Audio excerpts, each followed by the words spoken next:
أعوذ بالله من الشيطان الرجيم. بسم الله الرحمن الرحيم.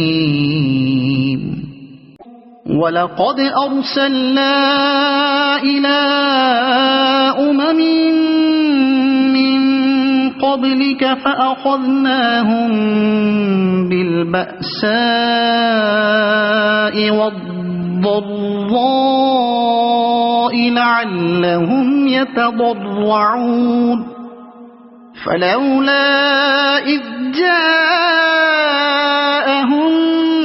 بأسنا تضرعوا ولكن قست قلوبهم وزين لهم الشيطان ما كانوا يعملون فلما نسوا ما ذكروا به فتحنا عليهم أبواب كل شيء حتى إذا فرحوا بما أوتوا أخذناهم بغتة فإذا هم مبلسون فقطع دابر القوم الذين ظلموا والحمد لله رب العالمين. قل أرأيتم إن أخذ الله سمعكم وأبصاركم وختم على قلوبكم من إله غير الله يأتيكم به انظر كيف نصرف الآيات ثم هم يصدفون. قل أرأيتكم إن أتاكم عذاب الله بغتة أو جهرة هل يهلك إلا القوم الظالمون وما نرسل المرسلين إلا مبشرين ومنذرين فمن آمن وأصلح فلا خوف عليهم ولا هم يحزنون والذين كذبوا بآياتنا يمسهم العذاب بما كانوا يفسقون. قل لا أقول لكم عندي خزائن الله ولا أعلم الغيب ولا أقول لكم إني ملك إن أتبع إلا ما يوحى إلي قل هل يستوي الأعمى والبصير أفلا تتفكرون. صدق الله العظيم. سورہ انعام ترجمہ تفسیر 5واں رکوع. اللہ کے نام سے شروع جو بہت مہربان رحمت والا. اور بے شک ہم نے تم سے پہلی امتوں کی طرف رسول بھیجے تو انہیں سختی اور تکلیف سے پکڑا، دردتا، غریبی اور بیماری وغیرہ میں جکڑا کہ وہ کسی طرح گڑ گڑائے، اللہ کی طرف رجوع کریں، اپنے گناہوں سے باز آئیں. تو کیوں نہ ہوا کہ جب ان پر عذاب آیا تو گڑ گڑائے ہوتے، لیکن دل تو سخت ہو گئے. وہ اللہ کی بارگاہ میں توبہ کرنے، معافی مانگنے کے بجائے کفر اور جھٹلانے پر اڑے رہے، اور شیطان نے ان کے کام نگاہ میں بھلے کر دکھائے.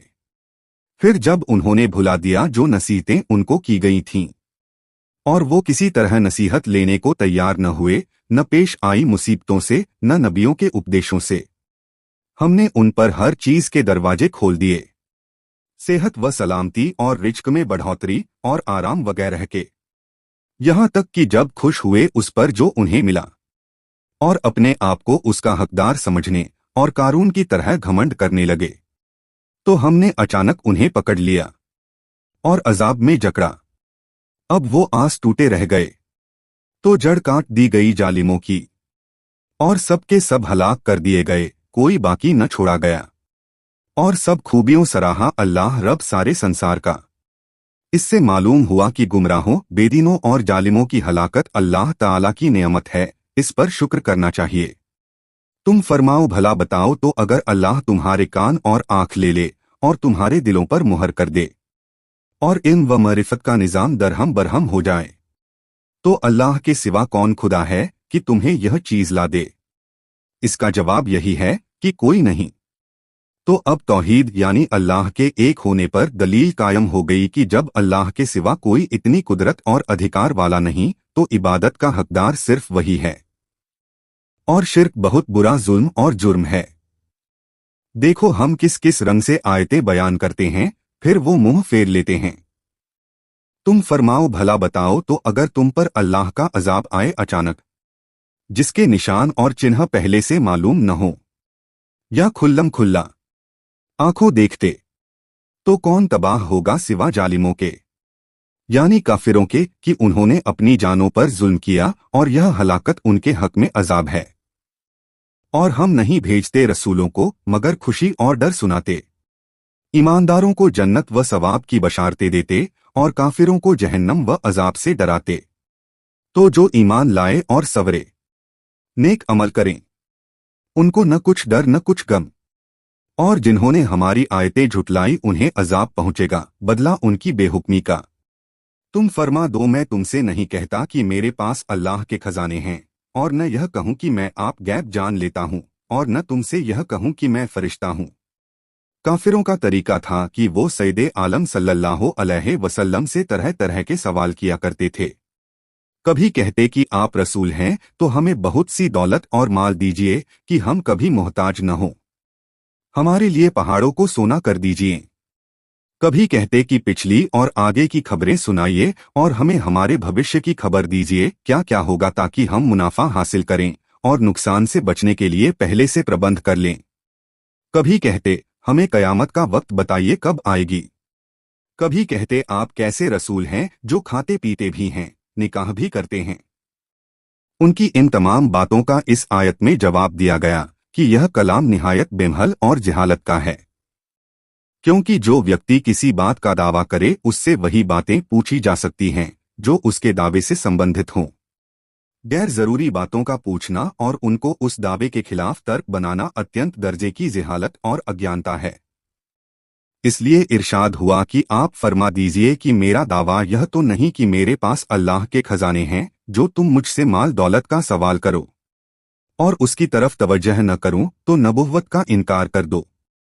न मेरा दावा जाती गैब दानी का है कि अगर मैं तुम्हें पिछली या आयंदा की खबरें न बताऊं तो मेरी रिसालत मानने में उज़्र कर सको।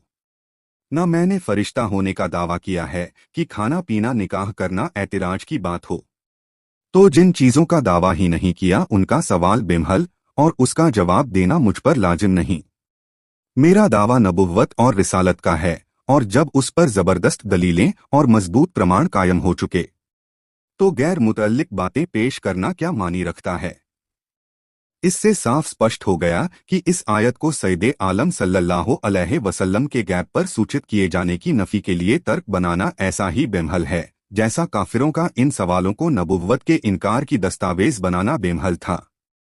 इसके अलावा इस आयत से हुजूर सैयदे आलम सल्लल्लाहु अलैहि वसल्लम को अता किए गए इल्म का इनकार किसी तरह मुराद ही नहीं हो सकता, क्योंकि उस सूरत में आयतों के बीच टकराव और परस्पर विरोध का कायल होना पड़ेगा, जो गलत है।